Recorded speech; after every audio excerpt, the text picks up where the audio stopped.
বিস্তীর্ণ জমিনের মালিক, হে কুল কায়নাতের মালিক, কোন ভাষায় ডাকলে তুমি খুশি হবা?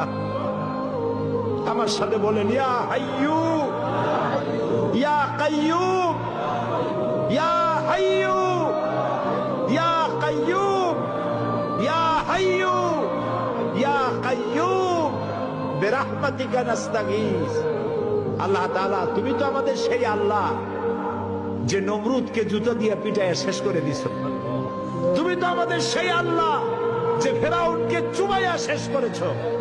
স্বৈরাচার জালিমদেরকে দৃষ্টান্তমূলক শাস্তি দিয়েছো। তুমি তো আমাদের সেই আল্লাহ। আল্লাহ, আমাদের এই সুন্দর দেশ বাংলাদেশটাকে যারা বোমার রাজনীতি সৃষ্টি করলো, সন্ত্রাস, বোমা মারা, আত্মঘাতী বোমা মারা রাজনীতি যারা করলো, আল্লাহ হয় হেদায়েত করো, নইলে গজব দাও।